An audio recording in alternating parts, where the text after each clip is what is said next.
তাহলে আজকে রিভিশন হয়ে যাবে নাকি? বৃষ্টির জন্য আসতে পারলো না নাকি? সব কি ব্যাপার? আজকে রিভিশন হয়ে যাবে তাহলে। স্যার নেবে না, বকবে। স্যার দেখে কি দিয়েছে, আমি ওরকম ভাবছি বোর্ড নেই করো।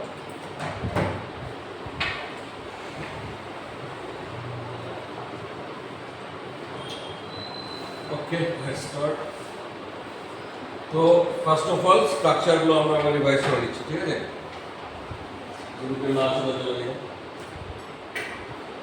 আসিফিক বলা কি হচ্ছে?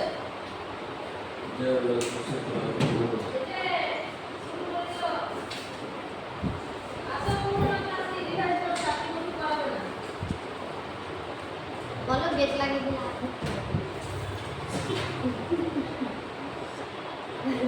কোন কোনে ডাকো এখানে এসে ডাকো। একদম খাঁটি কথা। হ্যাঁ, স্যার ছাত্রগুলো সব মানে ফোন করে করে প্রতিদিন বলতে হচ্ছে আসলে ঠিক কথা। না ছাত্রদের কি থাকে একটা তো নেশা থাকে, আজকে আমার শনিবার ক্লাস আছে, স্যার তো অফ দেয়নি।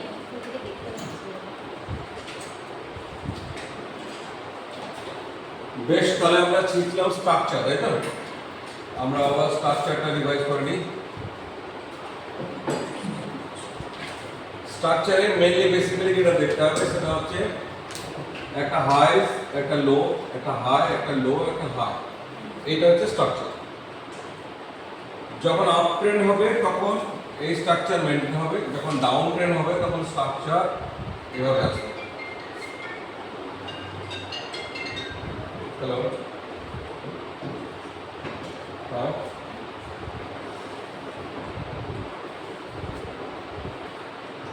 अभी थोड़ा मीटिंग है अब अभी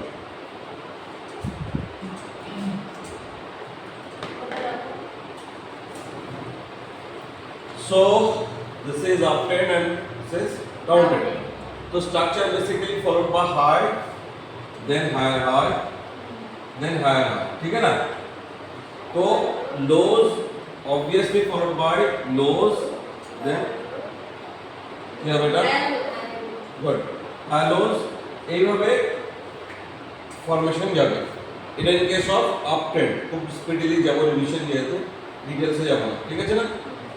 নেক্সট কি হচ্ছে হ্যাঁ, যখন এটা হবে এটা একটা হাই, লোয়ার হাই, এটা একটা লো আর লোয়ার লো, ঠিক আছে কিনা? এত ক্লিয়ার? এটা বেসিক স্ট্রাকচার ফরমেশন। আমরা এই স্ট্রাকচারগুলোকে মার্কেটে সবসময় ফলো করব। এবার যখনই মার্কেট স্ট্রাকচারাল কোন রকমের সিচুয়েশন চেঞ্জ করবে, যদি সেটাকে আমরা ক্যাচ করতে পারি তাহলে আমাদের ওখানে ট্রেডটা দেব। তো বেসিক্যালি যখন আমাদের স্ট্রাকচারাল শিফট ঘটে তখন আমি কি বলেছিলাম যে স্ট্রাকচার থিওরিতে মেইনলি যেটা ফলো করতে হবে সেটা হচ্ছে এই যে লোজ গুলো তৈরি হচ্ছে, এই লোজ যখন first time for the first time break হবে, এটা ব্রেক হচ্ছে মিন্স এটাকে আমরা কি বলবো?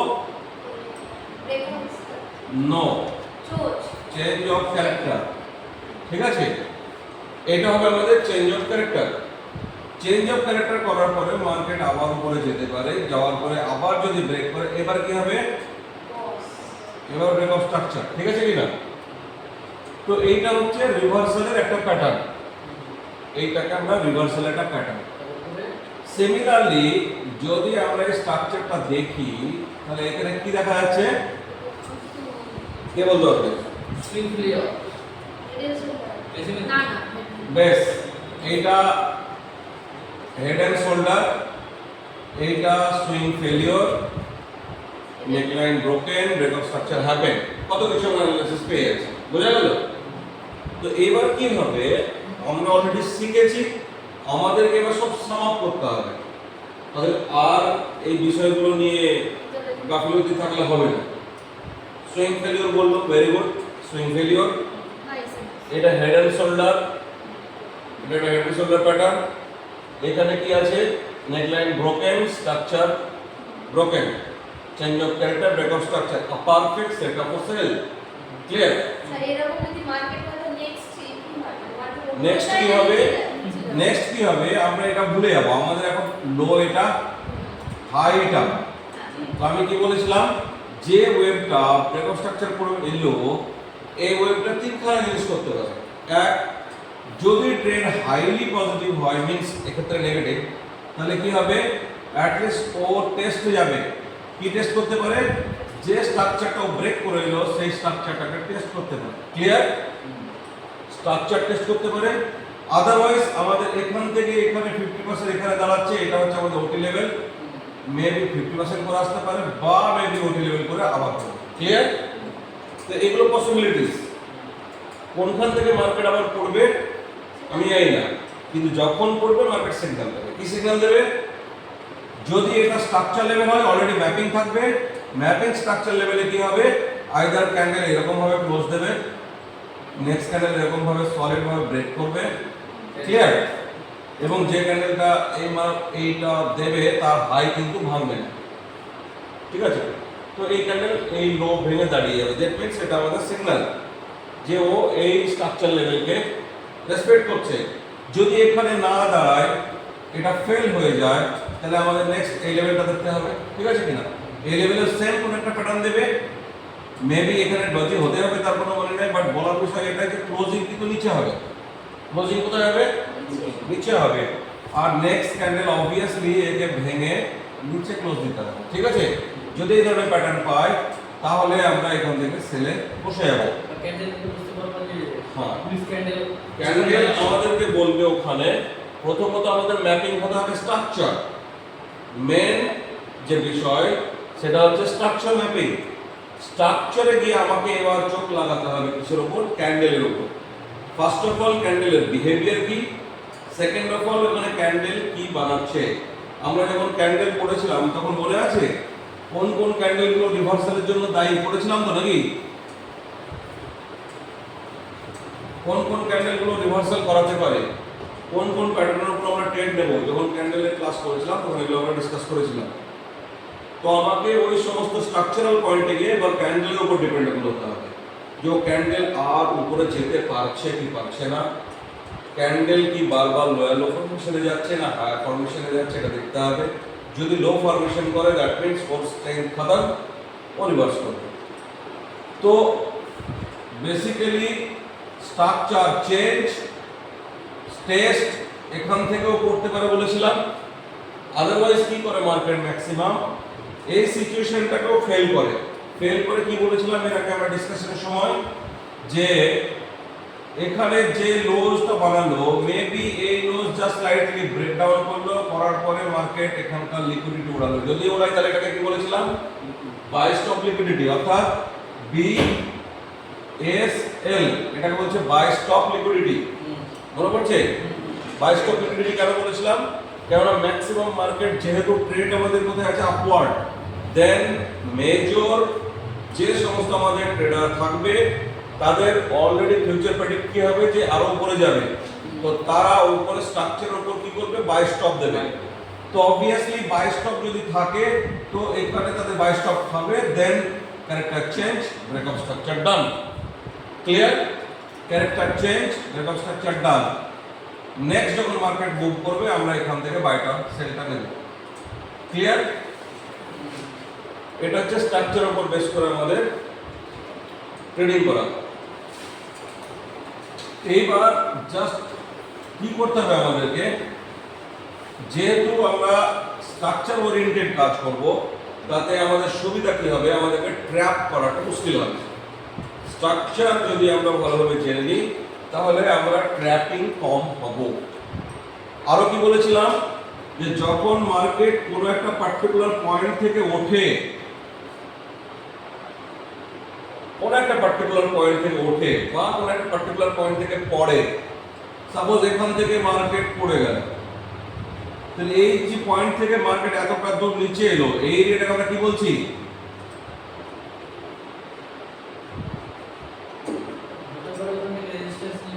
আরে পাগলা, ওসব তো পরে আসবে। এই জোনটা কি জোন? মার্কেট এখান থেকে এতটা দূর নামাতে পারছে মিন্স এখানে কি আছে, সাপ্লাই অর্ডার আছে, সাপ্লাই অর্ডার আছে। তোমরা এখন বেসিকেই ঢুকছো না, হয় দিমাগকে বেশি দৌড়াচ্ছ আর নয় দিমাগ দৌড়াচ্ছ না, দুটোর মধ্যে একটাই ঘটবে এখানে। এইটা হবে আমাদের সাপ্লাই, ঠিক আছে। আর যেহেতু এখান থেকে মার্কেট এতটা মুভ করতে পেরেছে, তো এটা কি হবে আমাদের ডিমান্ড। তো যে কোনো সাপ্লাই এরিয়াতে বা যে কোনো ডিমান্ড এরিয়াতে আমাদেরকে কি হতে হয়, সাবধান হতে হয়। তো মার্কেট অলওয়েজ সাপ্লাই ডিমান্ডকে ফলো করে, in other way support and resistance, ঠিক আছে।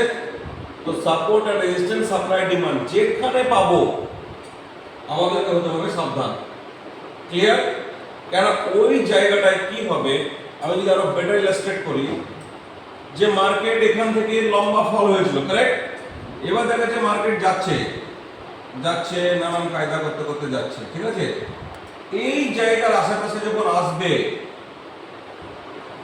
তখন আমাদেরকে কি করতে হবে, সাবধান হতে হবে। ট্রেন্ড উপরে চলছিল, এখানে চেঞ্জ অফ ক্যারেক্টার হয়েছে, তারপরে মার্কেট উপরে যাবে কি যাবে না, যাবে। বোর্ড ছোট তাই অত আঁকতে পারছি না। তো যখন যাবে এই এরিয়াতে যে কোনো সাপ্লাই বা যে কোনো ডিমান্ডের আশেপাশে কি থাকে, এত সুন্দর মার্ক করে বলে দিচ্ছি এরিয়া, অর্ডার ব্লক থাকে, অর্ডার ব্লক থাকে। ফ্র্যাক্টাল তো পরের কথা, প্রথমত হচ্ছে অর্ডার ব্লক, ঠিক আছে। তো অর্ডার ব্লক কোনটাকে বলবো, আমরা যদি বলি বুলিশ অর্ডার ব্লক, তাহলে আমরা কোন ক্যান্ডেলকে বুঝবো, এক কথায় বলবে কিন্তু কালার বলো। Bullish order block, bullish order block, আচ্ছা বুলিশ অর্ডার ব্লকে, এই বুলিশ অর্ডার ব্লকের কালার কি হবে বলো? সবুজ হবে, একদম ভুল, গ্রিন যেটা আগে একদম ঠিক। যে কোনো ট্রেন যখন নামাচ্ছে, নামানোর পরে এখানে চেঞ্জ অফ ক্যারেক্টার ঘটাবে, অমুক করবে, করার পরে এই যে জায়গাটা হবে, এই জায়গাতে উপরে যখন যাবে তখন কি ক্যান্ডেল হবে, গ্রিন। উপরে যাওয়ার ক্যান্ডেল কি হবে, গ্রিন। তাহলে অর্ডার ব্লক কোনটা হবে, রেড। বোঝা গেল? এবার যদি পিছু যেতে হয় তাহলে আরো প্রচুর পিছু যেতে হবে। অর্ডার ব্লক কেন রেডে ফর্মেশন হলো, যদি এই কোশ্চেন করি, কোশ্চেনটা ভাই স্কুল হয়ে গেছে, স্কুল কমপ্লিট, পরীক্ষা কমপ্লিট। আচ্ছা বলছি যে আপনি কোথায়, আচ্ছা বাড়ি ঢোকেন, আমি ইয়েতে আছি, তো আপনি ফ্রেশ হয়ে নেন, পরে আমি ফোন করে জানাচ্ছি, ঠিক আছে।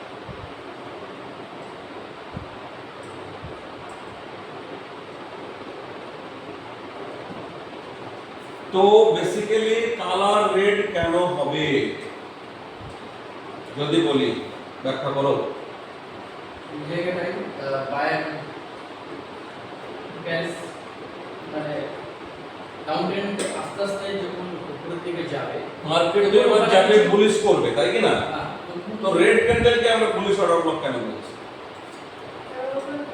ওখানে বায়ারদের ফরমেশন হচ্ছে, বা বায়াররা এখন বসছে, তো যে ডাউন ট্রেন্ড থেকে যখন উঠছে রেড ক্যান্ডেলের ডাউন না, সেই টাইমটাই ওখান থেকে যখন একটা গ্রিন ক্যান্ডেল অর্ডার ব্লক কি, মানে ওখানে অনেক অর্ডার লেগে আছে, অর্ডার করে আছে, তিনশো অর্থাৎ হাই ভ্যালু অর্ডার লাগবে ওখানে, তাই তো? হিউজ কাইন্ড অফ ভলিউমের অর্ডার ওখানে লাগবে। এই অর্ডার ব্লক এন্ট্রি কারা করে? বড় বড় ব্যাংকাররা, ইনস্টিটিউশনরা এন্ট্রি করে, কারণ ওখানে হাই ভলিউমের অর্ডার থাকতে হবে। তো রেডে কেন দলে? মার্কেটে নাও করার জন্য। তো হাই ভলিউম বালারা যদি এন্ট্রি নেয়, তো ওরা কিসে এন্ট্রি নেবে, বাই এন্ট্রি নেবে। তো ক্যান্ডেল রেড কেন হচ্ছে? আমরা ফার্স্টে সেলে জানা নেই, কিন্তু এটা নিয়ে ভালো ডিসকাশন হয়েছে। মার্কেট যাবে উপরে, ব্যাংকাররাও নিয়ে যাবে উপরে, ক্যান্ডেল রেড কেন হচ্ছে? ছোট ছোট যারা ওই গ্রিন ক্যান্ডেলের নিচে ওরা তো কেউ চলে বের হচ্ছে তো হবে ডাউন ওরা যদি বাইরে ঢোকে রেড কেন হবে? রেড ক্যান্ডেলটা নিচ থেকে অর্ডারগুলো বুঝছি কেন এটা কবে করবে ওটা? তোমার যে জানার ইচ্ছে আছে বা তুমি যে জানো না এটা কবে করবে জিজ্ঞাসা? কোর্সটা শেষ হয়ে গেলে? তো দেখো বিষয়টা হচ্ছে এটাই, যখন কোয়ারিজ যদি না আসে মনের মধ্যে, আমি বলে দিলাম রেড, তুমি জেনে নিলে রেড, রেডটা কেন হলো? যদি এর ফরমেশন না বুঝতে পারো মার্কেট, ওরা যে মানে অর্ডারটা দেবে সেটা তো অতটা অর্ডার নেই, তার জন্য ওরা বোঝার মতো অ্যান্সার হলো কি এটা? না বোঝার মতো অ্যান্সার হলো না। তো ঠিক আছে, আর কত কিছু যাবো আমি তো বুঝতে পারছি না। প্রত্যেকবার যদি পিছনে যেতে হয় তাহলে কি হবে? যেটা আমরা ভাবছি রেড ক্যান্ডেল, সাপোজ 4 ঘন্টা রেড ক্যান্ডেল, যে তো কি বলবো, ধরে নাও এইখান থেকে মার্কেট শিফট করছে, ঠিক আছে? তো এই পোরশনে আছে 4 ঘন্টার একটা রেড ক্যান্ডেল, ক্লিয়ার? এই ক্যান্ডেলটা হচ্ছে রেড। এই 4 ঘন্টাকে আমি যদি 15 মিনিটে নিয়ে আসি তাহলে কি হবে জানো? এইরকম হবে, বোঝা গেল? একটা রেড ক্যান্ডেলকে যদি আমরা মিনি টাইম ফ্রেমে, স্মলার টাইম ফ্রেমে ভেঙে দিই, তাহলে ওর স্ট্রাকচার ওই যতটুকু ক্যান্ডেলটার হাইট হবে ততটুকুর মধ্যে এর রেঞ্জ হয়ে যাবে। বোঝাতে পারলাম না? ওটাই অর্ডারগুলো যেটাই তুমি 4 ঘন্টায় দেখছো একটা রেড ক্যান্ডেল এইটুকু, ওই 4 ঘন্টার ক্যান্ডেলটাকে যখন আমি ভাঙবো তখন দেখা যাচ্ছে 15 মিনিটে এরকম সিচুয়েশন দাঁড়িয়ে আছে। এবার এখানে বলেছিলাম এটা কি রেজিস্ট্যান্স, আর এটা কি সাপোর্টে কি হয়? সাপোর্টে বাই হবে, রেজিস্ট্যান্সে সেল হবে। ওরা কোথায় বাই করবে? ওরা সাপোর্টে বাই করবে, তাহলে রেজিস্ট্যান্সে কারা করবে সেল? রেজিস্ট্যান্সে আমরা, মানে আমরা যারা রিটেলার তাদেরকে বারবার রেজিস্ট্যান্সে ঢোকাবে। ওরা বাই করবে নিচে, তো প্রাইস কি হবে? উপরে উঠবে কি উঠবে না? উপরে উঠলে যারা রিটেল আছে তারা কি করবে? সেলটা করবে বলে তো বাইটা করবে। এর থিওরি নিয়ে একটা ভালো ক্লাস হয়েছে, তারপরেও বোঝা যাচ্ছে না, মানে দিমাগ দৌড়াচ্ছই না। ওদেরকে নিতে হবে এন্ট্রি, তো ওরা যদি $1 বিলিয়ন এখানে পায়ে মেরে দেয় তো আর প্রাইস দাঁড়িয়ে থাকবে? প্রাইস তো শুট আপ করবে। বুঝতে পারলাম? তাহলে দেখো, মানে এটাই হচ্ছে, একেই বলছে ইলিউশন, আর কিচ্ছু না। তোমার দেখার পার্থক্য। আমি যখন বলছি যে ট্রেন আসছে আর এখান থেকে চলে গেল, এখানে অর্ডার ব্লক আছে, দেখো তোমার কাছে, দেখো ট্রেন পরিষ্কার হয়ে গেল, এক কথায় এটা 4 ঘন্টা চাপ হতে পারে, ডেইলি চাপ হতে পারে। কিন্তু বলছি যে ক্যান্ডেলটা রেডটা হচ্ছে আমাদের order block, bullish order block. ও রেড কেন হলো, বা রেডটাকেই কেন অর্ডার ব্লক বলছি, বোঝা গেল কিনা? তো ওকে অর্ডার ব্লক বানাতে যখনই একে ভেঙে দেব এইরকম সিচুয়েশন দাঁড়াবে, তবেই নাকি ইংলিশ মুভটা এসছে। তো এই মুভটা ওদেরকে করতেই হবে। কেন করতে হবে? কারণ ওদেরকে এন্ট্রি নিতে হবে। তো ওদেরকে যদি এন্ট্রি নিতে হয় তাহলে কি অর্ডার এক্সিকিউট হবে? বাই অর্ডার এক্সিকিউট হবে। কিন্তু প্রত্যেক অর্ডার এগ্রিমেন্টের মেইন শর্ত কি? where there is a buyer there is a seller.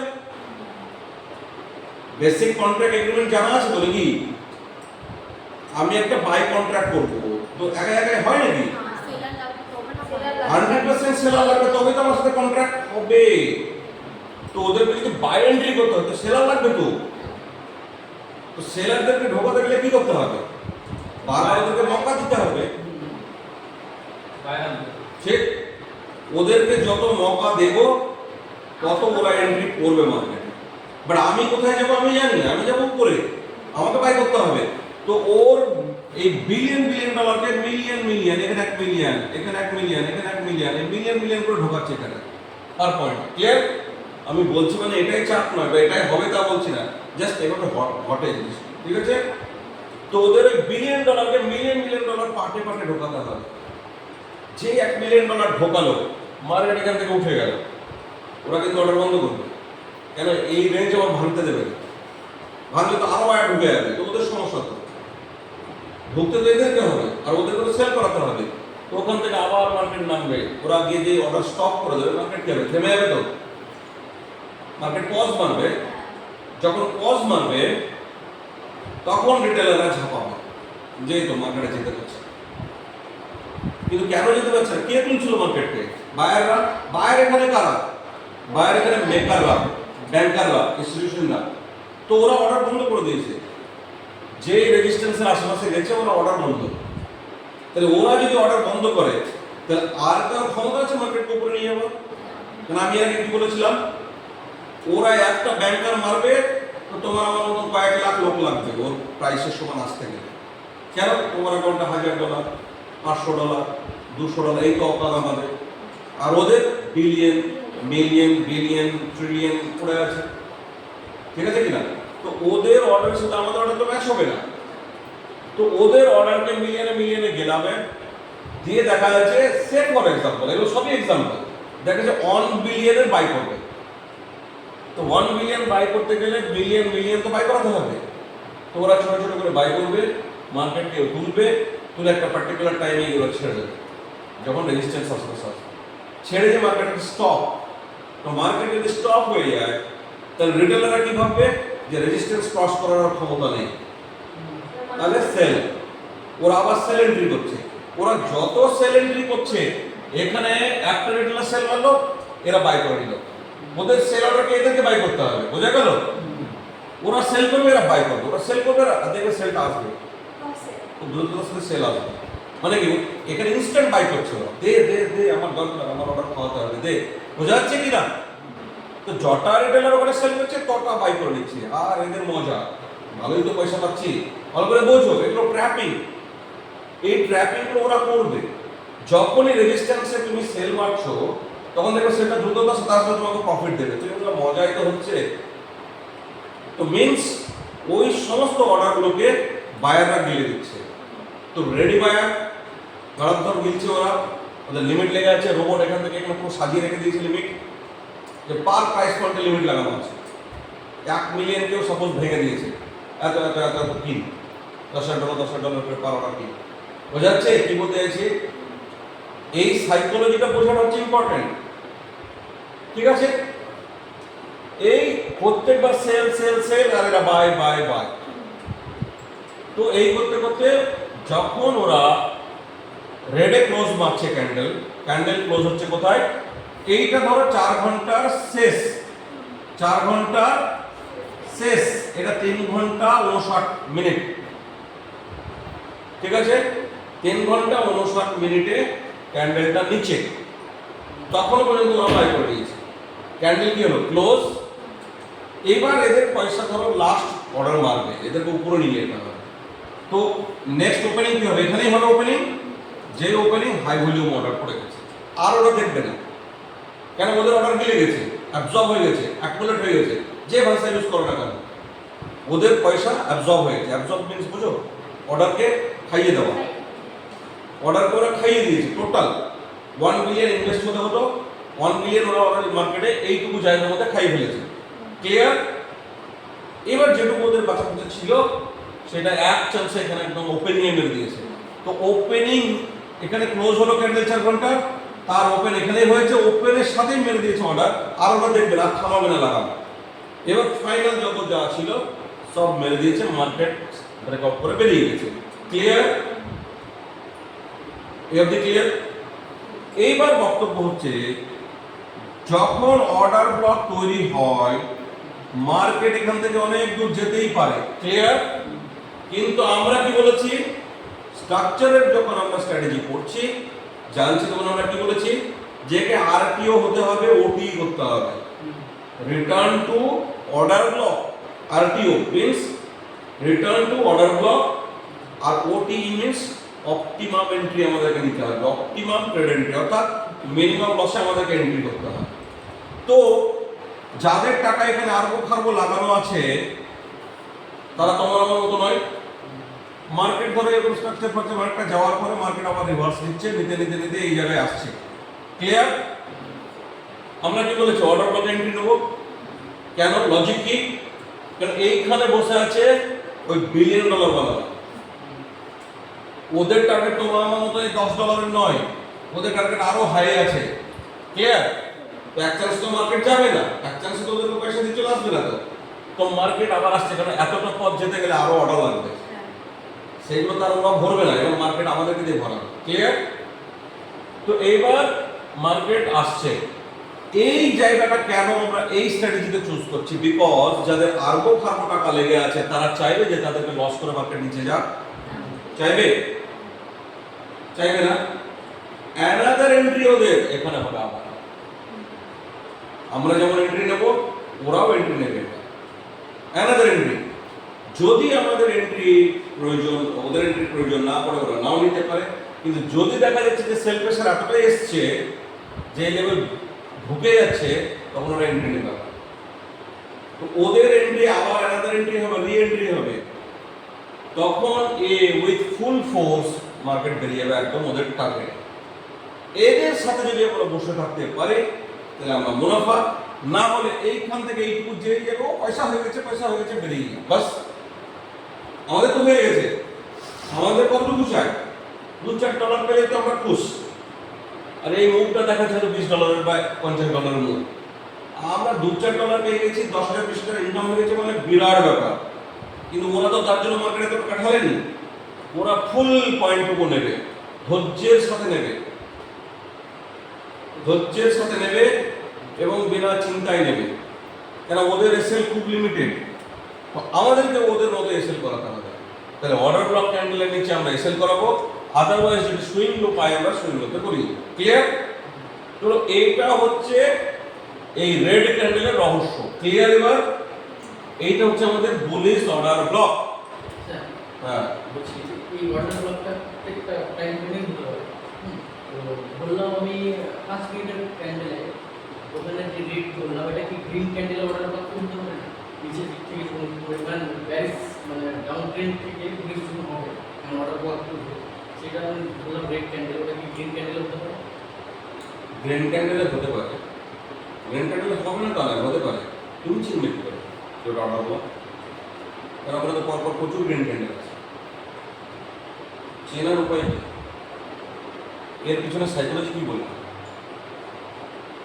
Sell করাবে তুমি, তবে তো তুমি বাই করতে পারবে। মার্কেটও বাই করছে, তুমিও বাই করছো, তাহলে তো হবে না। তো মার্কেট নিজেই যদি গ্রিন করে দেয়, তুমি যদি বাই করে দাও, তাহলে মার্কেট একে কাকে বেচবে? বাইটা কার করবে? কথা বুঝতে পেরেছো কিনা? তো ওদের সেল ইজিলি তোমার বাই, তো ক্যান্ডেল তো রেডি করে দিতে হবে না। তারপরের ক্যান্ডেল উইথ হাই ভ্যালু, এখানে একটা রিফাইনিং এর বিষয় আছে। আচ্ছা, রিফাইনিং গুলো তো আর ক্লাস আকারে হচ্ছে না, কিন্তু আমি ফাঁকে ফাঁকে রিফাইনিং বলে দিচ্ছি।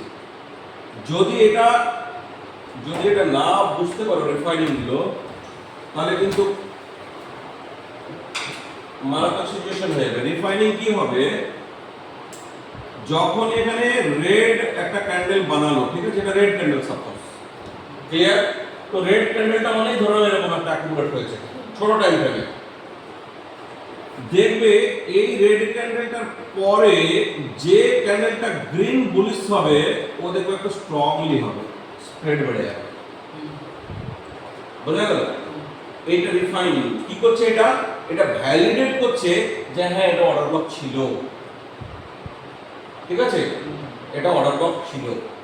তো কি হবে নেক্সট ক্যান্ডেল? যদি কোনো রেড ক্যান্ডেল সত্যি অর্ডার ব্লক হয়, দেখো রেড ক্যান্ডেল তুমি এখান থেকে এই ওয়েভটার মধ্যে প্রচুর রেড ক্যান্ডেল পাবে। যত টাইম ফ্রেম ছোট করবে তত আরো বেশি রেড ক্যান্ডেল বেড়ে যাবে, যত টাইম ফ্রেম বড় করবে তত রেড ক্যান্ডেল একটাই আছে। কিন্তু যত ছোট টাইম ফ্রেমে আসবে দেখবে প্রচুর রেড ক্যান্ডেল। তুমি এবার ভাববে তাহলে আমাদের অর্ডার ব্লক ক্যান্ডেল কোনটা? ক্লিয়ার? কোশ্চেন আসবে কি আসবে না?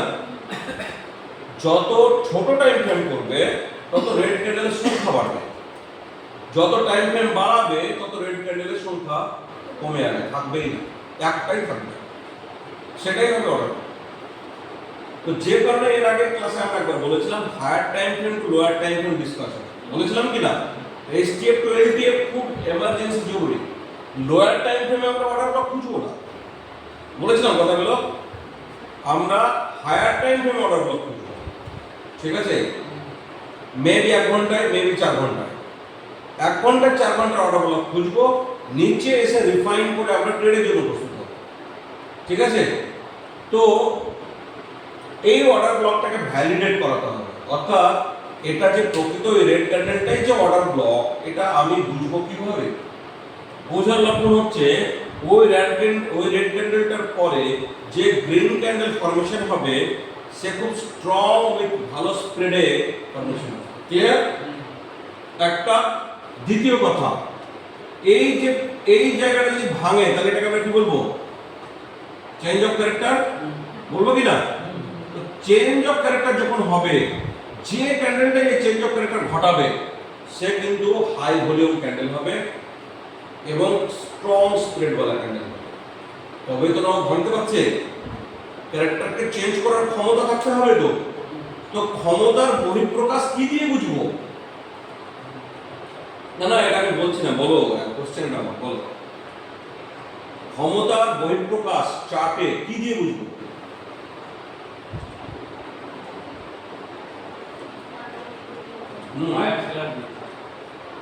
বোঝাও, ওটাই শুনি, কি করে বুঝবো? মার্কেটে বায়ারদের ক্ষমতা এসেছে, ক্যান্ডেলের বডি দেখে। কারেক্ট। প্রথম যেটা চোখে দেখতে পাবো সেটা হচ্ছে ক্যান্ডেল। ক্যান্ডেল উইদাউট রিজেকশন বড় স্প্রেড ক্যান্ডেল হবে, প্রিভিয়াস ক্যান্ডেলকে বিনা পক্ষপাতে ভাঙবে, ঠিক আছে? তবে আমরা ভাববো যে হ্যাঁ এটা বায়ারের স্ট্রেংথ। তারপরে তো চেঞ্জ অফ ক্যারেক্টার থেকে বুঝবো স্ট্রেংথ আছে, ব্রেক অফ স্ট্রাকচার থেকে বুঝবো, এটা তো স্ট্রাকচার থেকে বুঝবো যে বায়ারদের ক্যাপাসিটি, ঠিক কি না? কিন্তু আমরা ইনস্ট্যান্ট চার্টে ক্যান্ডেল দেখে বুঝতে পারবো যে এই যে চেঞ্জ অফ ক্যারেক্টারটা ঘটালো এটা প্রকৃতই চেঞ্জ অফ ক্যারেক্টার হবে কি হবে না, এটা আমাদেরকে ক্যান্ডেল বুঝিয়ে দেবে। আর এটা যে প্রকৃতই ব্লক ক্যান্ডেল কি ক্যান্ডেল নয়, এটা স্ট্যাবলিশ করাবে আমাদেরকে এই চেঞ্জ অফ ক্যারেক্টার ব্রেক আর এই রেড ক্যান্ডেলটার ব্রেক। ক্লিয়ার? যে যত শক্তির সাথে ব্রেক করতে পারবে সেই অর্ডার ব্লকটা তত বেশি শক্তিশালী। এবার এই থিওরিটা কি কোনো পাথর লেখা থিওরি? নিশ্চয় নয়।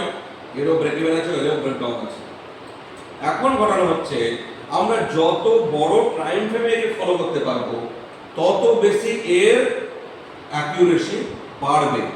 ছোট টাইম ফ্রেমের অর্ডার ব্লক যদি দেখতে যায় তো সেটা ফেল হওয়ার চান্স ম্যাক্সিমাম বেড়ে যাবে। ক্লিয়ার? ছোট টাইম ফ্রেমের অ্যাকুমুলেশন খুব একটা গুরুত্ব রাখে না, ওখানেও ঢোকে, ওখানে ইনস্টিটিউশন ওয়ালারা ঢোকে, ব্যাংকাররা ঢোকে, কিন্তু সেই গুরুত্বের সাথে ঢুকবে না যে গুরুত্বের সাথে বড় কনসলিডেশন ঢোকে, বড় টাইম ফ্রেমের কনসলিডেশন ঢোকে। বোঝা গেল? একটা দিন চলে যায় এই কনসলিডেশনে, আর যদি ডেলি ক্যান্ডেলে দেখো কয়েক দিন চলে যায় ওই মার্কেটকে অ্যাকুমুলেট করতে। তাহলে কয়েক দিন যদি এটা হয়, 10 দিনের যদি এটা চিত্র হয়, তাহলে 10 দিন ধরে মার্কেট মেকাররা ওই জায়গায় ঢুকেছে, তার ব্রেকআউট কি হতে পারে আন্দাজা লাগাতে হবে। তো 10 দিন ধরে যাদের অর্ডারকে খাওয়াতে পেরেছে, আমি জানি না এটা বাইরে নিয়ে যাবে না সেলে নিয়ে যাবে, আই ডোন্ট নো। আমি এই থিওরি আগে ডিসকাস করেছিলাম যে এখানে নিচেও যেতে পারে, উপরে যেতে পারে, বাট যেদিকে ও কাজ করবে আমরা সেটা বুঝতে পারবো। তো সেই লক্ষণ তো বলেছি, যেদিকে ও কাজ করবে জানবে সেটা মহা মুভের জন্য রেডি হয়েছে।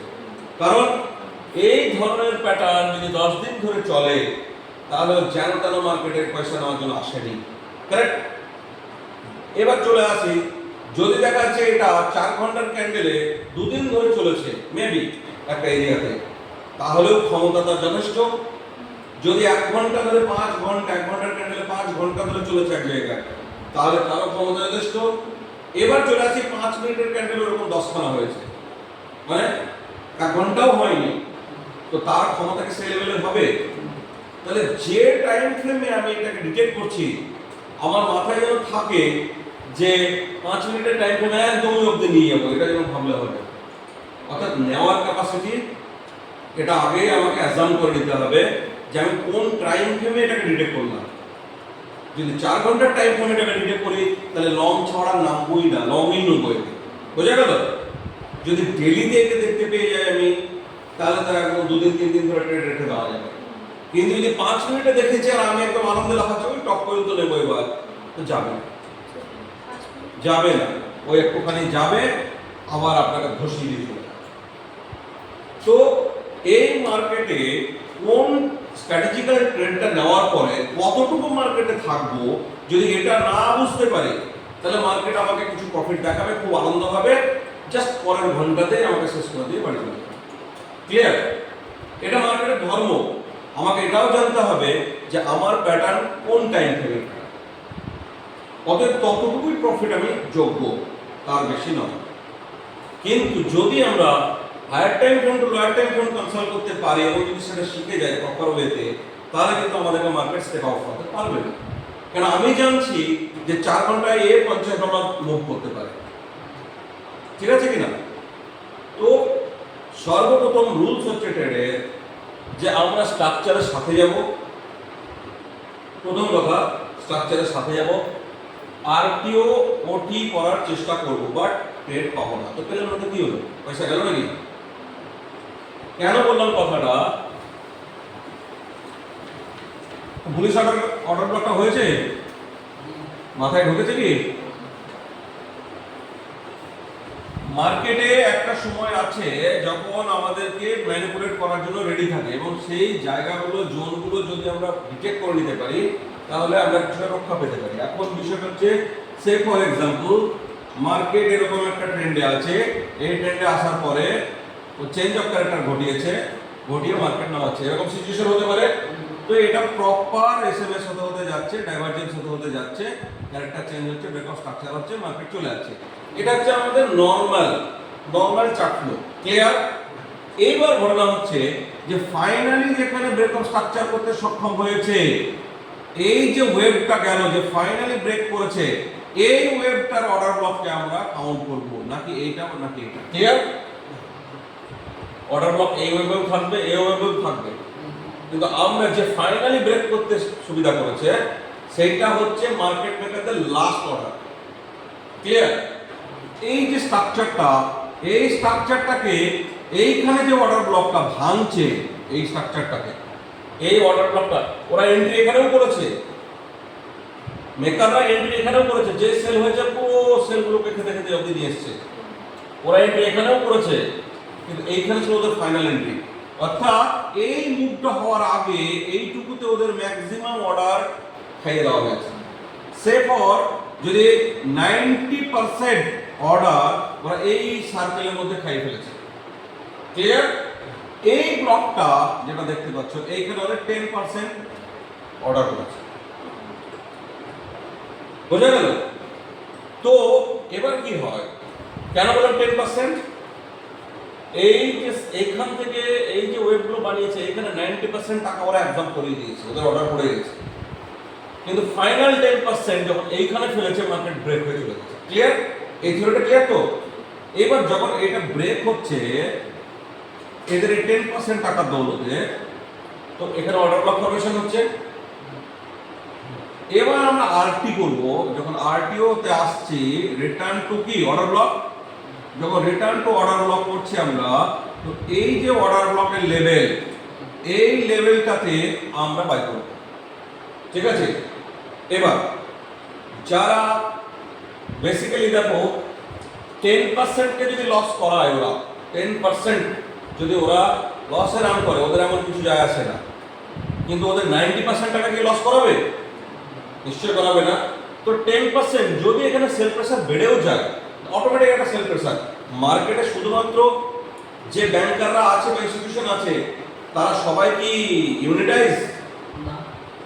ব্যাংক অফ আমেরিকার সাথে ব্যাংক অফ কানাডার মিল আছে, ব্যাংক অফ জাপানের মিল আছে, ব্যাংক অফ ইন্ডিয়ার মিল আছে কি? তো যারা ব্যাংকার, যারা জায়েন্ট, তারা সবাইও কিন্তু ইউনিটাইজ নয়।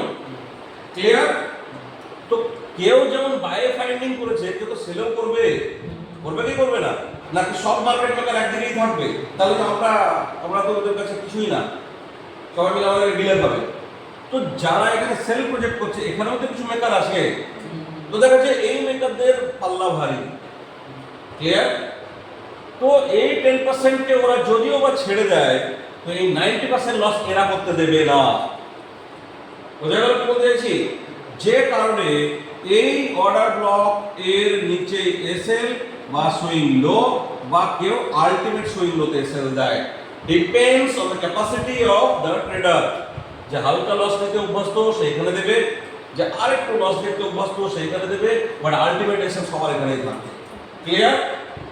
কারণ এইটা যদি ভেঙে যায় তাহলে 90% মালালা, মানে যারা হিউজ অর্ডার মেরেছিল তারা ফেল, তাহলে তাদের টাকাও জলে, প্লাস আমাদের টাকাও জলে। বোঝা গেল? তো এসএল এর থিওরি এরকম যে ফাইনাল যে অর্ডার ব্লকটা করছে, আমরা যে অর্ডার ব্লকের টেস্টিং এ এখানে আমরা কি পাবো? সংকেত পাবো, ক্যান্ডেলের সিগন্যাল পাবো। এখানে যখন ক্যান্ডেল সিগন্যাল পাবো আমরা এন্ট্রি নেবো। এসএল হবে জাস্ট অর্ডার ব্লকটার নিচে, বা আমরা যদি একটুখানি এসএল বেশি দিতে চাই সেফ, তাহলে আমরা দেবো এই সুইং এর নিচে। আর যদি আমরা একটু বড় ক্লিয়ার হই, যে এখানে একটা বড় মুভের আশা আছে, তাহলে এসএল আমরা একটু বড় দেবো। ক্লিয়ার? এটা যার যেমন অ্যাপেটাইট, যার যেমন ক্যাপাসিটি, সে সেই মোতাবেক এসএল এখানে দেবে। এটা বোঝা গেল? বেসিক্যালি ওরা এই অর্ডার ব্লককে পার করতে দেবে না যদি বায়ারদের সেই ক্ষমতা থাকে। যদি বায়ার ইনস্টিটিউশন যারা আছে তারা যদি স্ট্রং হয়, তাহলে ওরা এই 10% অর্ডার ব্লককেও ক্রস করতে দেবে না। ওরা আরো অর্ডার মারবে এখানে, মেরে এটা নিয়ে যাবে। ঠিক আছে কিনা? কিন্তু অনেক সময় পারফেক্ট পিকচার সেটা ফেল হয়ে যায়। কাদের কারণে হয়? ওই যে বললাম, একতরফা ব্যাংকার তো শুধু বাইরে বসে নেই, আর একতরফা তো সেলেও বসে আছে। যারা সেলে বসে আছে তারা দেখছে এখান থেকে একটা বিগ ড্রপ, তো এইটুকুতে বাইরে এন্ট্রি নেবে, ওরাও জানে। তো ওরা এখান থেকে সেল ভালো রকম প্ল্যানিং করে নিয়েছে, চল এবার এটাকে ভেঙে নিচে নিয়ে যাবে। তো এখানে লড়াই তো বায়ার আর সেলার। সে লড়াইটা আমার তোমার নয়, সে লড়াইটা কার? বায়ার আর সেলার। সে বায়ার মেবি হতে পারে বড় ব্যাংকার, সে সেলার মেবি হতে পারে বড় ব্যাংকার। আর কখনোই এই গ্রুপটা ইউনিটিতে আসবে না। যদি আসে তাহলে মার্কেট থাকবে না, মানে মার্কেট মিনস আমাদের অস্তিত্ব থাকবে না। ওরা আমাদেরকে যখন মন তখন খাবে। আর তাই যদি হয় তাহলে আমরাও মার্কেটে যদি না থাকি, তো মার্কেট চলবে কাদেরকে নিয়ে? মার্কেট চলবে না। তো এই মার্কেটে স্পেকুলেশন থাকবে। তাই আমি একটা কথা বলি, এই মার্কেটে একজন 100% জানা ব্যক্তিও লস করবে। এবার বোঝা গেল কেন করবে? কিন্তু ওই 100% জানা ব্যক্তিও লস করবে, কিন্তু দিনের শেষে, মাসের শেষে ও প্রফিটেবলি থাকবে। কেন থাকবে? কেন? ওর কাছে থাকবে বেটার ম্যানেজমেন্ট, ওর কাছে মানি ম্যানেজমেন্ট থাকবে, রিস্ক ম্যানেজমেন্ট থাকবে। তাহলে এই মার্কেটে শেখার থেকে বড় কথা যে তোমার ম্যানেজমেন্ট মেন্টালি কত স্ট্রং। বোঝা গেল? তুমি যদি বুঝতে পারো যে অর্ডারকে এমন এক ক্যান্ডেল দিয়ে ভাঙছে যেটা স্ট্রং, তো তুমি আর মার্কেটে দাঁড়াবে। যদি তুমি প্রকৃত ট্রেডার হও, তাহলে এই অর্ডার ব্লকটাকে রেসপেক্ট করা উচিত ছিল। উচিত ছিল কিনা? অর্ডার ব্লকে টাচ করা মাত্র এরকম ছ্যাঁকা খাওয়া মতো করে উঠে যেতে হতো, অ্যাটলিস্ট রিজেকশন উইক দিতে হতো। সেটা না করে স্ট্রংলি ক্যান্ডেল নামাচ্ছে, কিছু মনেই করলো না। তো তুমি ওই ক্যান্ডেলটা সাইকোলজিক্যালি কি বুঝলে? যে ওই অর্ডার ব্লককেও কিছু পাত্তাই দিল। তাহলে আইদার ওটা অর্ডার ব্লক নয়, আদারওয়াইজ সেলারের পাওয়ার এতটাই যে বায়ারকে আর পাত্তা দেবে না। তো যেখানে বায়ারকে ওরা পাত্তা দিচ্ছে না, সেলার যেখানে ভাবি, সেখানে তুমি বাই করে বসে থাকলে কি হবে? ওর কোনো তোমাকে বেরিয়ে যেতে হবে। তাহলে এটা বলছে ম্যানেজমেন্ট। তুমি যদি গায়ে জোর না, সেটা আমি পেয়েছি, ছাড়বো কেন? ঠিক না? চেঞ্জ অফ ক্যারেক্টার আছে, ব্রেক অফ স্ট্রাকচার আছে, ডিমান্ডে এসে সব কাহিনী হচ্ছে, ভালো সেটা একদম 200% কনফিডেন্ট, আমি বলছি তুমি উড়ে যাবে। এই মার্কেটে 100% জানা ব্যক্তিও লস করবে, এটা প্রথমেই দিমাগে ধরে নিতে হবে। বাট আমাকে হতে হবে প্রফিটেবল। এই কথাটা ক্লিয়ার? তাহলে সেক্ষেত্রে প্রফিটেবল যদি আমাকে হতে হয়, আমার কাছে থাকতে হবে বড়িয়া স্ট্র্যাটেজি, বড়িয়া রিস্ক ম্যানেজমেন্ট আর বড়িয়া মানি ম্যানেজমেন্ট। বাস আমি কতটা আর্নিং করব দ্যাট ডাজন্ট ম্যাটার। তুমি যা আর্নিং করতে চাইবে পার ডে তুমি সেটাই পাবে, গ্যারান্টি আমার। শর্তটা শোনো, ফান্ড তো শেয়ারই লাগবে। তুমি যদি বলো যে স্যার আমি আজকে 1 কোটি টাকা ইনকাম করবো এই মার্কেট থেকে পার ডে, আমি বলছি পসিবল, এবং আমি করিয়ে দেবো 1 কোটি টাকা পার ডে। তাহলে নিয়ে এসো 10 কোটি টাকা, 20 কোটি টাকা নিয়ে এসো, তবে 1 কোটি আসবে, ঠিক কি না? তো এটা বলছে মানি ম্যানেজমেন্ট। এবার হচ্ছে রিস্ক ম্যানেজমেন্ট। রিস্ক ম্যানেজমেন্ট তোমার ফান্ডের কতটুকু তুমি রিস্ক নিতে চাও, ততটুকু তো রিস্ক নিতে হবে। সাপোজ যদি তুমি $1000 নিয়ে মার্কেটে নিয়েছো, তো স্ট্যান্ডার্ড ম্যানেজমেন্ট বলছে 2% এর বেশি রিস্ক করা উচিত নয়। তাহলে $1000 2% কত? $20। তাহলে ম্যাক্সিমাম তুমি একটা ট্রেডে $20 লস করতে পারো।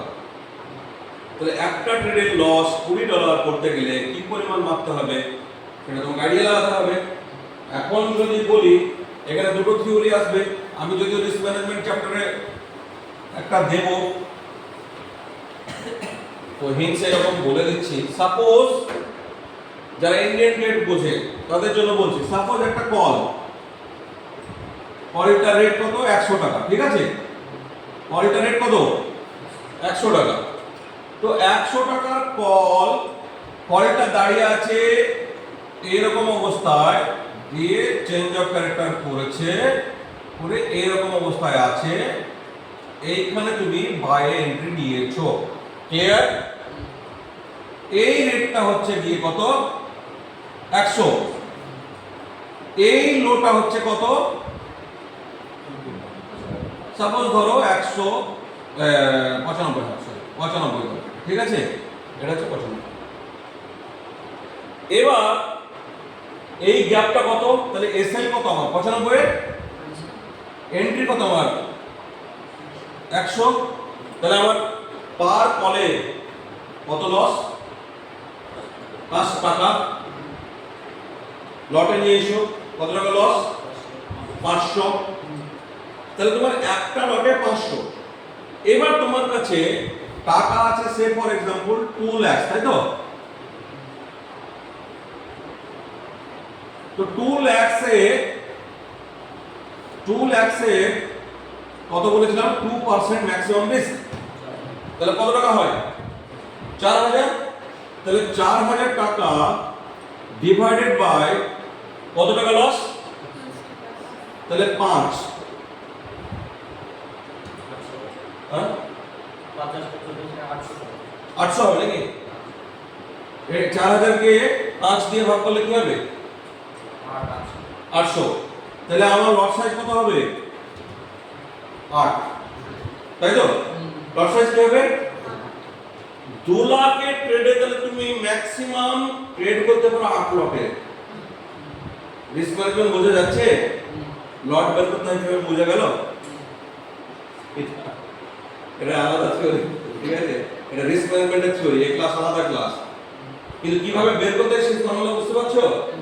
তোমার 2 লাখ টাকা যদি থাকে আর তুমি যদি এসএল ফাইন্ড আউট করো 5 টাকা, তাহলে তুমি 8 লটের বেশি যদি মেরেছো তো তুমি মরেছো। বোঝা গেল? কেন? তোমার লস 2% এক্সিড করে যাবে, যেটা তোমার থিওরিতে পারমিট করা নেই। আছে কিছু জানো? এটা একটা কোশ্চেন যে আমরা অ্যাজ ট্রেডার আমাদের কি কোনো থিওরি আছে? রিস্ক ম্যানেজমেন্টের কোনো থিওরি আছে? নেই।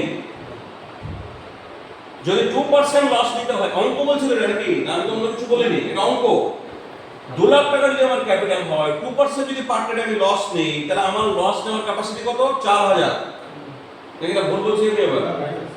তো 4000 টাকার লস কত লট নিলে আমার এই এসএলটা খেয়ে ফেলবে? সিধা হিসাব 8 লট। তো আমি বাই চান্স কারণে 8 লটের বেশি ট্রেড নিতে পারবো না। যদি নিয়েছি তো আমি বলেছি আমার সমস্ত রিস্ক ম্যানেজমেন্ট ফেল। বোঝা গেল কিছু? তো রিস্ক ম্যানেজমেন্ট যখন পড়াবো তখন আরো ডিটেলসে যাবো, ঠিক আছে? জাস্ট একটা চলতে একটা বলে দিলাম।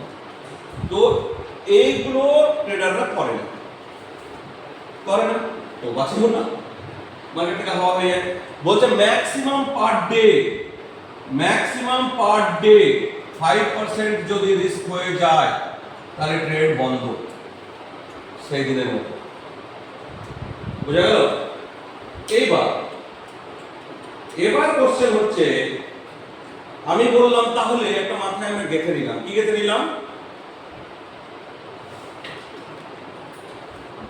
মাথায় একটা জিনিস ভাবলাম যে ওই দিন স্যার বলছিল 2 লাখ টাকা যদি থাকে তাহলে 8 লট আমার ম্যাক্স ক্যাপাসিটি, যদি 5 টাকা আমার এসে যদি 5 টাকা এসে হয়। আমি ওখানে আসছিলাম। সাপোজ এই গ্যাপটা হয়ে গেল আমার, এই গ্যাপটা হয়ে গেল ক টাকার গ্যাপ হলো? 10 টাকার গ্যাপ। এবার আমার লট সাইজ কি হবে? 4 লাখ হবে। হ্যাঁ, 4 লাখ হবে। 4 লাখ। 4 লাখ তাহলে আমি হারকিস 4 লটের বেশি মাল দিতে পারবো না। বোঝা গেল? তো আমার ম্যানেজমেন্ট কি হবে, আমার রিস্ক ম্যানেজমেন্ট কি হবে, এটা কে বলবে? Entry versus SL. তুমি এন্ট্রি কততে করছো আর এসএল কোথায় ভেবেছো? ক্লিয়ার? এসএল টা ভাবতেই হবে, বিনা এসএল ভেবে এন্ট্রি হয় না, এটা ভুল পদক্ষেপ হবে। তাহলে আগে এসএল ডিটারমাইন করো, দেন এন্ট্রি ডিটারমাইন করো। তাহলে এন্ট্রি এসএল এর পার্থক্য কত? সঙ্গে সঙ্গে এসএল এ পুট করে দাও, লট বলে দেবে, সেই লটে মাল কেনো, বাঁচবে। বোঝা গেল কিছু? আদারওয়াইজ কিন্তু এই মার্কেট ছাড়বে। আর যদি এই পদ্ধতিতে যাও, জীবনে তোমার অ্যাকাউন্ট হাওয়া করতে পারবে না। কেন বললাম? তোমার এই 2 লাখ টাকা থেকে যদি 4000 টাকা মাইনাস হয়ে যায়, পড়ে থাকবে কত? 1,96,000। ঠিক আছে, আমি আবার 1,96,000 ক্যালকুলেশন অনুসারে আবার ট্রেড নিলাম। ঠিক আছে, 4000 টাকা গেলে কিছু আসে না। 2 লাখ টাকা থেকে আমি 1,96,000 এর রেস্টে যা লট পেলাম হিসাব করে, আমার ফর্মুলা রেডি থাকবে, বলে দেবে ওখানে যে কত লট পাবো, তত লট আমি এখানে নিলাম। এবার সাপোজ 3 লট পেয়েছি। এবার মার্কেট সাপোজ দেখাচ্ছে এখানে আমাকে যেমন 10 পয়েন্টের লস দিচ্ছিল, তো দেখাচ্ছে সেরকম 10 পয়েন্টের প্রফিট দিচ্ছে। কারেক্ট? তো এবার আমার লস রিকভারি হবে কি হবে না? এইবার ঘটনা হচ্ছে, যেহেতু রিস্ক ম্যানেজমেন্ট রেশিও 1:1 1:2 হয়, এইখানে রোল প্লে করবে তোমার অ্যানালাইসিস। কত বঢ়িয়া তুমি জায়গাটা স্ট্র্যাটেজিক্যালি ঠিক করতে পেরেছো। কারণ লস এইখানে এন্ট্রি আর এইখানে যদি এসএল, এইটুকু যদি আমার এন্ট্রি আর এসএল এর পার্থক্য হয়, তো এইটুকু হচ্ছে আমার কি ফার্স্ট বি, দ্যাট ইজ 1:1। কিন্তু মার্কেট তো আমাকে এই অবধি এমনিই দিবে, দেবে কি দেবে না? কারণ নিয়ারেস্ট স্ট্রাকচার ওটা, তো এটা কত হলো? 1:2। তাহলে আমি যদি $5 লস করছিলাম, তাহলে এখন কি করব? $10 প্রফিট নিচ্ছি পরের ট্রেডে। তাহলে 5 লস করাতে 4000 লস গেছে, এখন 10 প্রফিট করাতে কত আসবে লাভ? তাহলে লস যেটা লাভ করলাম মাইনাস যদি লস করি, আমি প্রফিটেবল না। This is power of risk management. Daily loss করো একবার দুবার, কিন্তু তুমি যদি 3 বার ঠিক হয়ে যাও না, তো তোমার দিন প্রফিটেবল থাকবে। ক্লিয়ার? কিন্তু যদি আমি ম্যানেজমেন্টে চলি, তো আমার ফান্ড হাওয়া করতে পারবে না। আমি নেক্সট ট্রেডের জন্য রেডি থাকবো। বোঝা গেল কিনা? ওর জন্য এসএল কিন্তু মাস। 8,000 হিসাব কিন্তু ভুল হলো। আপনি হিসাবটা বুঝুন। না 8,000 হিসাব বলে না 3 লট 6,000 হবে। ওটা তো এক্সাম্পল দিচ্ছি। লট কত নিতে হবে এই মানেটা বুঝতে পারলাম না। লট 4,000 এ একই থাকবে। 4,000 লট এসে লেখা করে দেবে। ফান্ড অনুযায়ী তুমি লট নাও। তোমার যা ফান্ড, তোমার যে এসএল এন্ট্রি, এত করে দিলে তার উপরে। বুঝতে পারলাম না। কি এমন রকেট সায়েন্স আছে? কেমন বলবো? কিছুই না, ফটো করাও পরে ওঠে। আপনি বুঝুন না। আমি বুঝে গেছি। 2 লাখ টাকা থাকলে তো আপনি মনে হয় সব টাকাটা নিয়ে বসে থাকবেন। এখন এখন এবার বলি যে সাপোজ যারা 20,000 টাকা নিয়ে মার্কেটে নামছে, তাদের কি হবে? 20 তাদের কি হবে? 20,000 টাকা নিয়ে মার্কেটে নামছে, কোন একটা কল কিনবে, সে ফর এক্সাম্পল কল কিনছে, এই কলের এন্ট্রি সাপোজ এখানে হলো, তো এখান থেকে এর এসএল পয়েন্টের গ্যাপ যদি 5 পয়েন্টের হয়, ঠিক আছে, যদি 5 পয়েন্টের হয়, তো এর ম্যানেজমেন্ট বার করো নিজে থেকে, তাহলে বুঝে যাবে। অ্যাকচুয়ালি এর 2% ম্যাক্সিমাম রিস্ক ক্যাপাসিটি, যদি স্ট্যান্ডার্ড রিস্ক ম্যানেজমেন্ট থিওরি মানি, তাহলে 20,000 এর 2% কত হয়? 400 টাকা। তার মানে আমি 400 টাকার বেশি রিস্ক ক্যারি করতে পারবো না। তো এখানে আমার এসএল কত 5, 1 লট যদি মারি কত লস হবে? রিস্ক কোথায় দাঁড়ালো? 2.5 দাঁড়িয়ে গেল। বোঝা গেল? তো আমাকে 1 লটও মারতে দেবে না 20,000। এইটাকে বলছে ম্যানেজমেন্ট, এইটাকে বলছে মানি ম্যানেজমেন্ট। তাই যে কারণেই বলছি তোমার ডেইলি কত লাগবে বলো।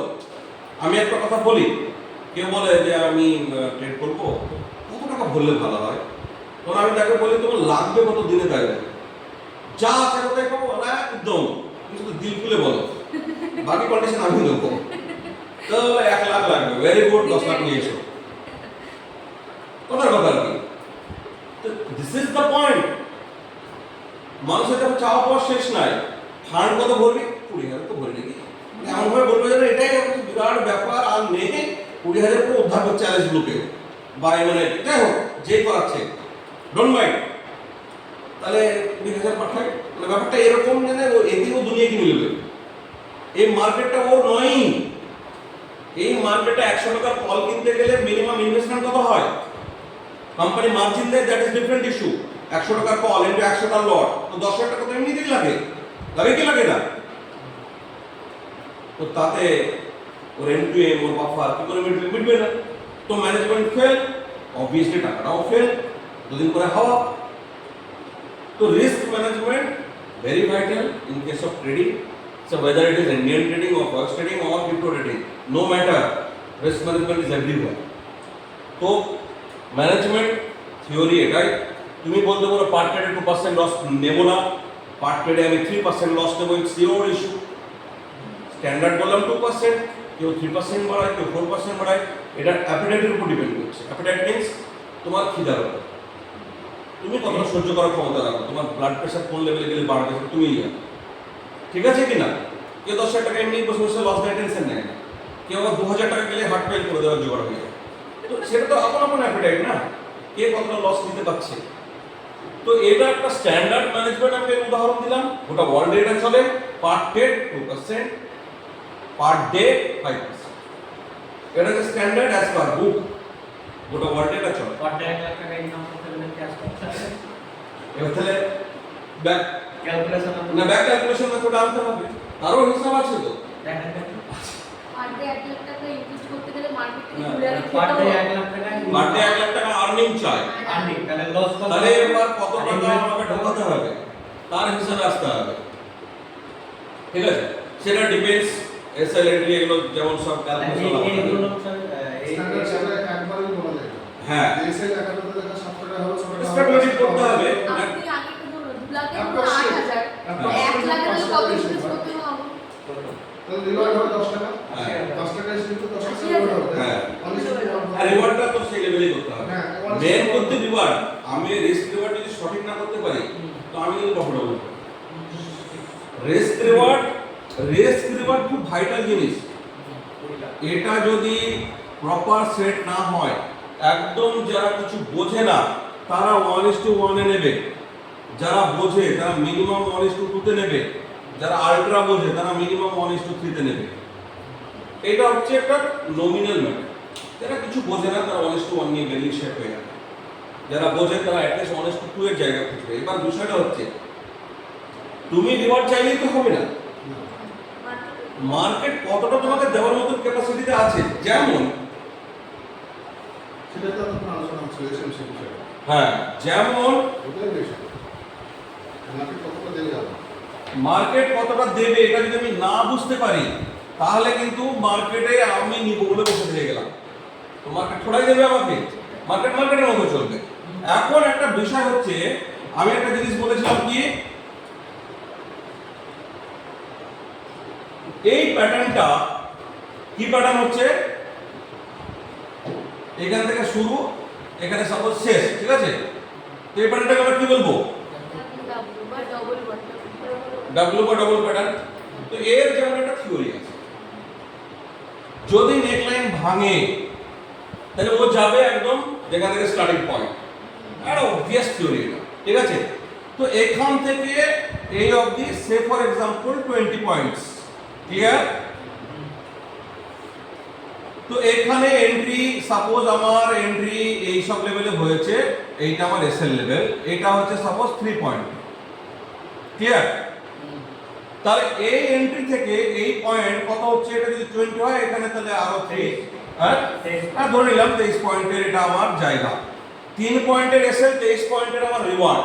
তাহলে আমার রিস্ক কত হচ্ছে আর রিওয়ার্ড কত হচ্ছে? রিওয়ার্ড হচ্ছে আমার কত 23, তাই তো? আর রিস্ক হচ্ছে কত 3। তাহলে রিস্ক এন্ড রিওয়ার্ড কত হলো? 3 আর 3 24, 1:8। তো এটা মার্কেট আমাকে দিচ্ছে তাই আমি পাচ্ছি। একটা এক্সাম্পল দিলাম, মার্কেট আমাকে দিচ্ছে তাই আমি 1:8 দিতে পারবো। এখানে আমার টার্গেট সেট থাকবে 1:8, আমি সেফলি 1:7 রিস্ক সেট করে দিলাম, রিওয়ার্ড সেট করে দিলাম। ক্লিয়ার? আমার রিস্ক থাকলো 3 পয়েন্টের, রিওয়ার্ড থাকলো 23 পয়েন্ট। এটা হচ্ছে আমার রিস্ক। এখানে পেলাম তাই নিলাম। এবারে আমার একটা জায়গা হচ্ছে যে সাপোজ এই এমটা এইখানে শেষ, ঠিক আছে? আর এটা 10 পয়েন্টের এই মুখটা, আমার এটা এখানে সেম পরিস্থিতি আছে। তাহলে আমার এখানে কি রিওয়ার্ড দাঁড়াবে? 13 পয়েন্ট। আমি যদি জবরদস্তি এর বেশি দিতে যাই হবে, কেন মার্কেট এখানে তো দাঁড়াবে। মেবি এখান থেকে নিচে আবার চলে আসবে, মেবি ভেঙে উপরে যেতে পারে, বাট আলটিমেট এটাই টার্গেট হবে। তো তাহলে রিওয়ার্ড যেমন দেবে আমাকে তেমনই নিতে হবে, রিওয়ার্ড সেট করতে হবে। এবার এখানে ট্রেডার টু ট্রেডার ভ্যারি করে যে সে রিওয়ার্ড কি সেট করছে। এমন কিছু ট্রেডার আছে 1:2 রিওয়ার্ড না পেলে যাবে না। কেন? তার কারণ ও এসও সেভাবেই দেবে। বোঝা গেল? তো ওর যদি 1:1 টার্গেট করা থাকে, তো সাপোজ 1:1 যদি কারো রিস্ক এন্ড রিওয়ার্ড হয়, ভালো করে বোঝো, সারা দিন 10খানা ট্রেড নেবে, ঠিক আছে? 5টা ফেল, এই 5টা ফেল আর এই 5টা পাস। বলো রিস্ক রিওয়ার্ডের 1:1 যদি হয় তাহলে নেট ফল কি হবে? লসই হবে। ইন্ডিয়ান মার্কেট আমরা ওদিকে যাচ্ছি না, নেট ফল কি হবে? 0 যাই হোক, পুরো লসই হবে। এটাকে আমি বলে দিলাম যে 1:2 করে দাও। এবার বলো 5টা ফেল হয়েছে মানে 5 পয়েন্টের লস, আর 5টা পাস হয়েছে মানে 10 পয়েন্টের প্রফিট। কারেক্ট? 1:2, 5 একে 5, 5 দুগুণ 10। ক্লিয়ার? প্লাস মাইনাস যদি করি 5 পয়েন্টের কি হবে? প্রফিট হবে। কিসের জন্য পসিবল হলো? রিস্ক রিওয়ার্ডের জন্য possible। তো রিস্ক রিওয়ার্ড যদি কেউ মেন্টালি 1:2 সেট করে দেয় যে আমি এর নিচে যাব না, চার্ট দেবে 1:2, তবে এন্ট্রি নেব। দেখা যাচ্ছে 1:1 দেওয়ার ক্যাপাসিটি আছে চার্টে, আমি ওই এন্ট্রিটা নেবই না। ফর এক্সাম্পল, কেন? ও রিস্ক রিওয়ার্ডে পসিবল, ও জানে যদি 5টা লস হয়ে যায়। 16% প্রফিট আসবে। হ্যাঁ, কেউ যদি রিস্ক রিওয়ার্ড একবার মেনটেন করে নেওয়া শিখলো আর যদি পেয়ে গেল, জীবনে লস করবে, মানে লস তো করবে কিন্তু আলটিমেট লস করবে না। ব্যাপারটা এরকম, কথাটা এরকম। এই জীবনে লস করবে মানে দুজনে একটু আগে বললাম কোনো বান্দা নেই যে লস করবে না তা না। লস সব বান্দা করবে, কিন্তু কি বললাম, লস করার পরেও প্রফিটে থাকবে। ওটার কারণ হচ্ছে রিস্ক ম্যানেজমেন্ট। ঠিক আছে? তো মানি ম্যানেজমেন্ট, রিস্ক ম্যানেজমেন্ট নিয়ে আবার আরো ডিটেইলস একবার হবে। এখন যদি কোনো কোশ্চেন থাকে বলো, না হলে আজকে আর বাড়িয়ে লাভ নাই ক্লাস। কিছু জানা থাকলে বলো, তাহলে সেই টপিক নিয়ে একটু কথা বলবো। রিভিশন ক্লাস, একটু রিভিশন হলো বাস। আমাদের প্রত্যেকের ট্রেডিং লাইফে একবার নিজের নিজের জায়গা থেকে ভেবে দেখতে হবে যে আমরা ট্রেড বাই দ্য বুক করেছি নাকি আমাদের মনে হয়েছে এইটুকু যাবে সেইভাবে নিয়েছি, না কিভাবে আমরা প্রফিট বা লসকে এঁকেছি। ভাবতে পারছো? লস তোমার মর্জি মতন হয়েছে, প্রফিট তোমার মর্জি মতন হয়েছে, কিন্তু মার্কেট মর্জি মতন হয়নি। হয়েছে কি? মার্কেট বলছে স্ট্রাকচার ভাবলে থাকা উচিত নয়, তুমি বলছো আরেকটু দেখি না। কিসে ঢুকলে তুমি? প্রি প্রেডিকশনে ঢুকলে। কি করবে? মার্কেট মনে হয় লিকুইডিটি করে পালিয়ে যাবে। তাহলে আর একটু দেখি অ্যাডভান্স প্রেডিকশন হয়ে গেল যে মার্কেট লিকুইডিটি করে উপরেই যাবে, নাও তো যেতে পারে। তো যদি যায় তুমি প্রফিটেবল, যদি না যায় লস। কিন্তু এখানে সিনারিও ঘোরানো যায় কিভাবে, লস কেটে দাও, ব্রেক করেছে লস কেটে দাও। এবার তো মজাটা আসবে না। দেখো এই রিস্কটুকু যে নিতে পারবে লাইফে তার মতো এনজয় কেউ করবে না। কেন? আমি তোমাদের একটা উদাহরণ দিচ্ছি। মার্কেট সাপোজ ডাউনে আসছে, ঠিক আছে, ডাউনে আসছে, এখানে ভালো রকমের কনসলিডেশন হয়েছে, ক্লিয়ার? তুমি এখানে ব্রেকআউট মেরেছে, তুমি এই লেভেলে বাই করে নিয়েছো। ব্রেকআউট যেহেতু মেরেছে, তুমি আর টেস্টের তোয়াক্কা করনি, জাস্ট ব্রেকআউটেই নিয়েছো, টেস্টের তোয়াক্কা করনি, শিওর ছিলে যে মার্কেট অনেকটা রিস্ক রিওয়ার্ড পেয়ে যাচ্ছি, একদম এই লেভেল পর্যন্ত রিস্ক রিওয়ার্ড পাবো, একটা ভালো মুভ, ঠিক আছে কিনা? তোমার এটা জাজমেন্ট ব্রেকআউট দেখে তুমি এখানে বাই এন্ট্রি নিয়ে নিয়েছো, এসএল দিয়েছো এখানে, ক্লিয়ার? মার্কেট কি করলো, বাই স্টকগুলোকে খেলো, খেয়ে দিয়ে এরকম ভাবে হয়ে গেল। তুমি এসএল দিয়ে দাও, দুটো সিনারিও হতে পারে। তুমি এসএল দিলে না, তো এসএল না দেওয়ার কারণে এই এন্ট্রি থেকে এতটা এসএল অনেক বেশি হয়ে গেল, তুমি একটা সময় না আটকাতে পারে কেটে দেবে, ঠিক আছে? 2 নম্বর সিনারিও। এবার আমি যেটা বলতে চাইছি, সাপোজ একদম টেকনিক্যালি এটা আমাদের বাই ছিল, তো বাই আমরা করে বসে আছি, মার্কেট এখান থেকে মুভ করেছে, এটা আমাদের এসএল উড়ালো, এসএল দিয়ে দাও, ক্লিয়ার? এসএল দিল। এবার মার্কেট যদি এখানে এসএল দেওয়ার পরে আবার মার্কেট বাউন্স করে ঢুকে যায়, এই লেভেল যদি ব্রেক হয়ে গেল, এন্ট্রি। এইখান থেকে এতটা রিওয়ার্ড তোমার জন্য ওয়েট করছে, যেখানে এখান থেকে এতটুকু তুমি এসএল দিয়েছো। এবার এসএল মাপো আর রিওয়ার্ড মাপো, বুঝে গেল বিষয়টা? এবার কিন্তু তোমার থাকতে হবে। মার্কেট তোমার এসএল উড়িয়েছে, তার মানে কেন বলছে এই থিওরিটা? কারণ এইখানে তাহলে কি ঘটলো, লিকুইডিটি হান্টিং ক্লিয়ার। লিকুইডিটি যা নেওয়ার নিয়ে নিয়েছে, বাই স্টক ওয়ালাদেরকে উড়িয়ে দিয়েছে, সেল ওয়ালাদেরকে উড়িয়ে দিয়েছে, সব বাইকে উড়িয়েছে। উড়িয়ে যদি তোমার এই স্ট্রাকচারটা ভাঙার ক্ষমতা মার্কেট দেখাতে পারে, এর থেকে মজার ট্রেডার কিছু হবে। কেন? বোথ সাইড লিকুইডিটি খাওয়া হয়ে গেছে, খেয়ে দিয়ে এই স্ট্রাকচারকে ভাঙছে, মিন্স বিশাল ক্ষমতা লেগেছে তার। দেন এখানে এন্ট্রি নাও। তুমি ভাববা এইখানে এন্ট্রি পেলাম তাই টিকতে পারলাম না, এইখানে এন্ট্রি নেবো। Yes, this is the point you have to enter. এটা অনেক ট্রেডার ভাবে যে এইখানে এন্ট্রি পেয়েছিলাম তাই টিকতে পারলাম না, এখন এইখানে এসে এন্ট্রি নেবো। বাট আমি বলছি yes, this is the point you have to enter. কারণ এইখান থেকে পুরো রিওয়ার্ড তোমার বসে আছে। যদি এইটুকু তোমার রিস্ক হয়ে থাকে, তাহলে আমার মনে হয় 7:1:7 তো পাওয়াই যাবে, পাওয়া যাবে কিনা? তো তোমার 1 গেছে এসএল এ, 7 তুমি রিওয়ার্ড পাবে, 1 দিয়ে দিলে 6 তোমার রিওয়ার্ড এসে থাকবে, থাকবে কিনা? Simple math. কালকে হয়েছিল এটা, হ্যাঁ? অ্যানালাইজ করেছিলাম, সেম এরকম হয়েছিল। মার্কেট তো এটাই করে, কিন্তু কিন্তু উড়িয়ে দিলাম, নিচে উড়িয়ে দিলাম। হ্যাঁ। সেটা তো বললাম, দেখো এটা এই তো বললাম, এটা থেকে এবার থেকে তাহলে ভুল হবে না, রিএন্ট্রি 100%। আরে তোমার এসএল তো ক্যালকুলেটেড ছিল, দাও বেরিয়ে যাও, খতম করো। তোমার জায়গায় আবার ঢুকেছে, তুমি দেখছো change of character, break of structure, মারো না এবার, উইথ কনফিডেন্সে মারো, এবার তুমি প্রফিট পাবে। আর এবার তুমি দাঁড়াতে পারবে না। কেন বলো তো? একবার তোমার স্ট্রাকচার ভেঙে এসএল খেলেছে, এবার তোমার ভয় লেগে যাবে। কিন্তু এবারে তোমাকে টিকে থাকতে হবে।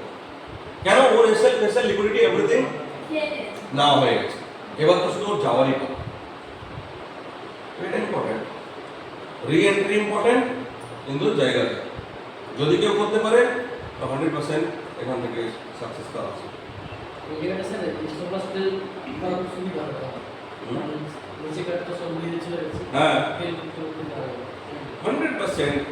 যখন এই স্ট্রাকচার ব্রেক হলো, বাই নিলে টেস্ট করলো, যাচ্ছে, এই স্ট্রাকচার ভাঙলো, তুমি এসএলটা খুলে ব্রেক ইভেন করে দাও। আবার নয়া স্ট্রাকচার বানলো, আবার স্ট্রাকচার ভাঙলো, এসএল তুলে নেক্সট স্ট্রাকচারের লোকে দিয়ে দাও, এসএল ট্রেড করতে করতে যাও। চলো না, তুমি অ্যাটলিস্ট 1:1 সিকিউর করে নাও, লস মেক আপ। 1:1 সিকিউর করার পরে আর এসএল ট্রেড করার দরকার নেই। এবার চুপ করে বসে থাকো, একদম আলটিমেট টিভি। অর্থাৎ তোমার টিপি যদি না দিয়েও মার্কেট আবার বেরিয়ে আসে তো তোমার লস আর হবে না। কেন হবে না? এসেন্ট্রাল হয়ে গেছে, যেটা 0.1 লস হয়েছিল 0.1 কভার হয়ে গেল। তার মানে একটা টাইম বিপরীতমুখী প্রতিক্রিয়া হতে পারে, হতে পারে, সেটা আমাকে সেরকম করে হ্যাঁ, আবার আমাকে সেখানে এন্ট্রি মেরে সেটাকে মানে আমি প্রিডিকশন করছি ম্যাক্সিমাম মার্কেটে, যদিও প্রিডিকশন করা যাবে না, সে ধান যে কথাটা বললেন প্রিডিকশন করা যাবে না, না, কিন্তু রিওয়ার্ডের ক্ষেত্রে প্রিডিকশন করছে না, বিপরীতমুখী কাজ করছে, তাই তো? রিওয়ার্ড বলছে, ট্রেড করতে হবে বাগের মতো। রিওয়ার্ড কি বলছে?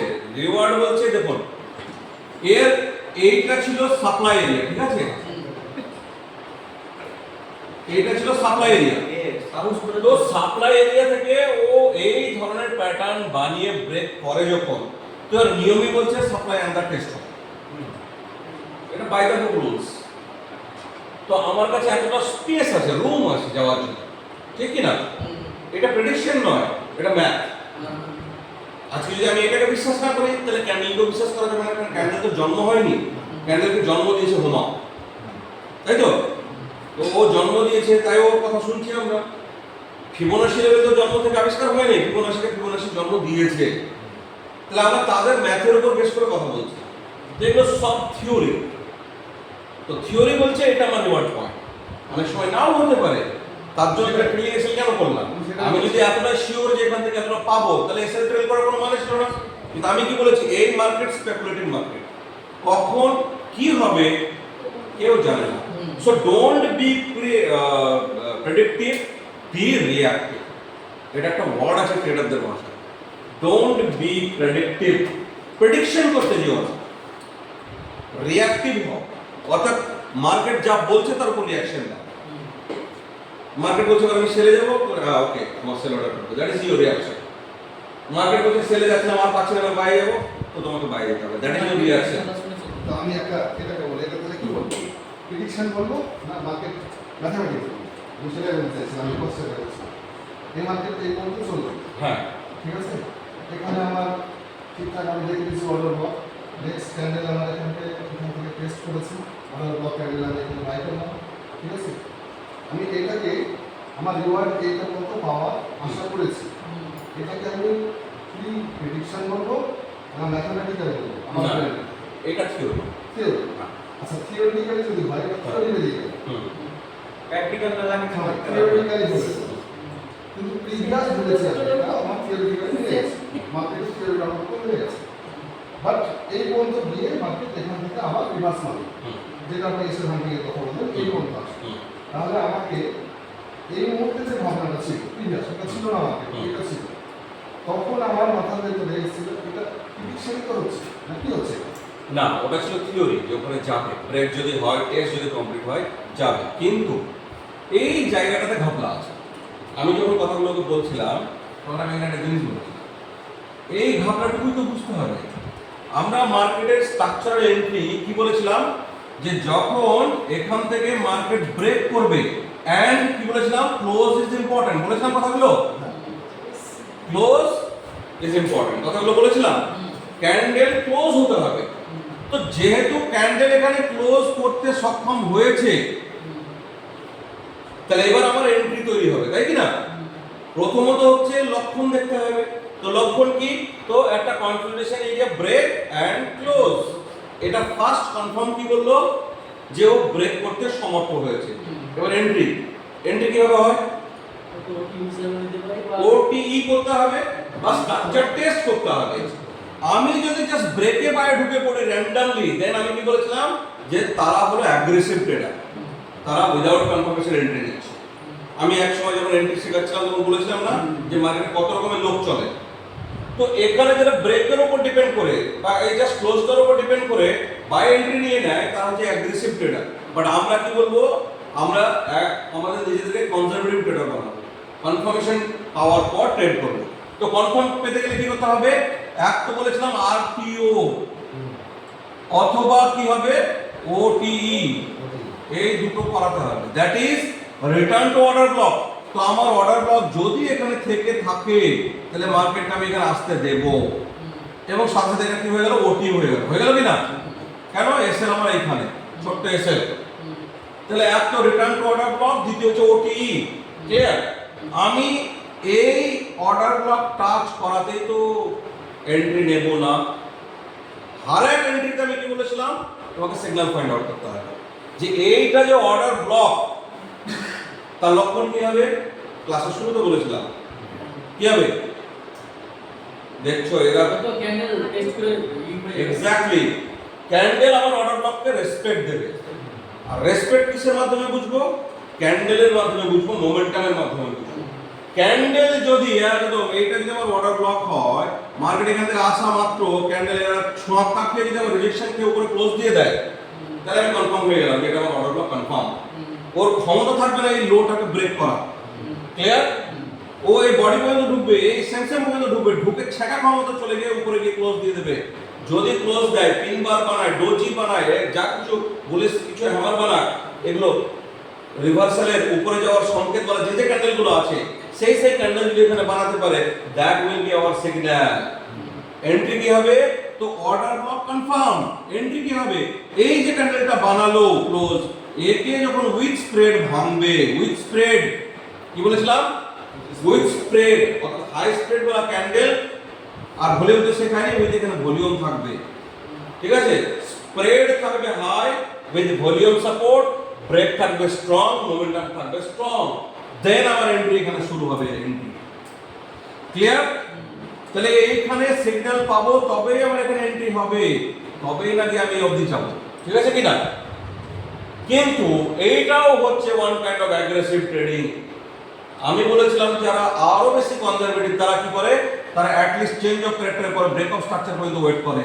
ব্রেক অফ স্ট্রাকচার হতে দেবে, নেক্সট একটা রিটার্ন মারবে এখানে, এইখানে ওদের এন্ট্রি হবে। এটা হচ্ছে সবথেকে 100% পারফেক্ট।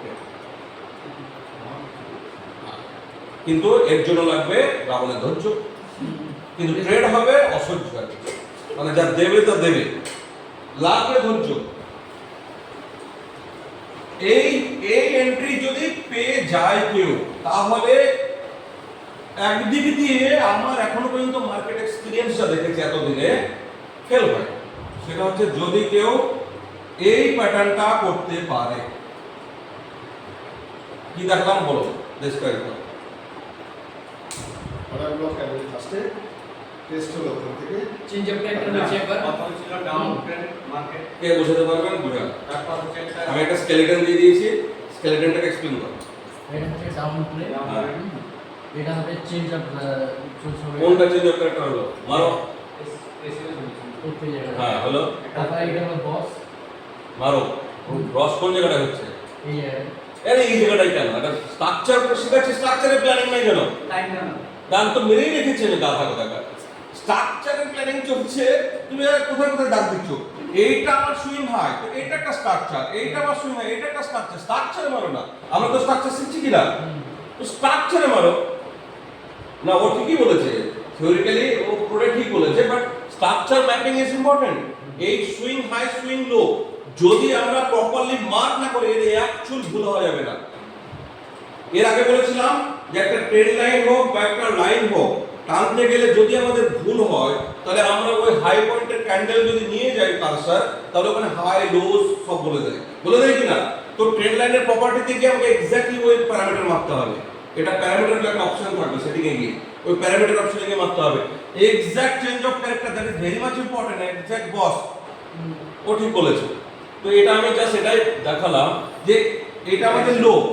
এই ডাউন ট্রেন্ডে আসার পরে ফার্স্ট চেঞ্জ অফ ক্যারেক্টার করার পরে ও আবার টেস্ট করলো, মেবি এখানে হতে পারে আমাদের ফ্র্যাকটাল থাকতে পারে, অর্ডার ব্লক থাকতে পারে।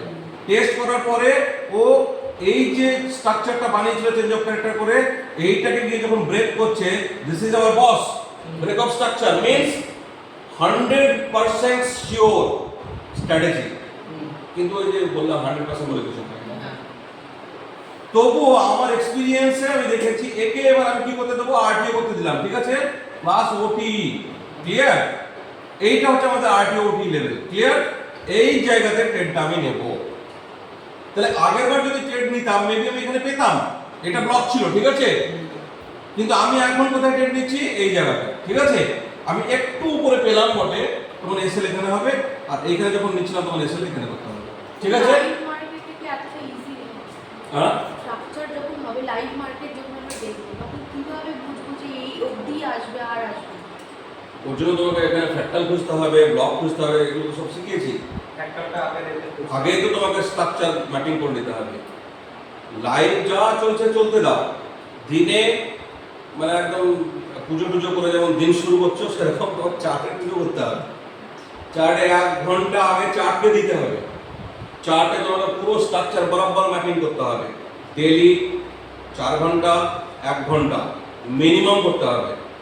এই 3খানা টাইম ফ্রেমে স্ট্রাকচার ম্যাপিং করার পরে block candle fractal everything mark এবং লেখা থাকবে যাতে পরে ভুলে না যাও যে এটা চোচ বা এটা বস বা এটা ব্লক ক্যান্ডেল পুলিশ ব্লক বা বিয়ারিশ ব্লক সব মার্ক করে নিতে হবে। মার্ক করে নেওয়ার পরে তারপরে চার্ট থেকে সরে যাও।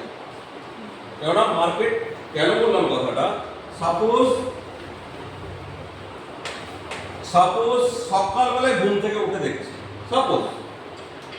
সকালবেলায় ঘুম থেকে উঠে দেখছি যে মার্কেট এরকম পজিশন করে বসে আছে, ঠিক আছে? তো মার্কেট অলরেডি কি বুলিশ, মার্কেট বুলিশ। এবার কি করব যে মার্কেটে চেঞ্জ ব্রেক সব করে বসে আছে। এবার আমাকে কি দেখতে হবে, মার্কেট সাপোজ এরকম জায়গায় দাঁড়িয়ে আছে সকালবেলায় দেখছো, তো মার্কেট বুলিশ আছে আর মার্কেট অলরেডি ট্রেডে বসে আছে, তুমি কি এন্ট্রি নেবে?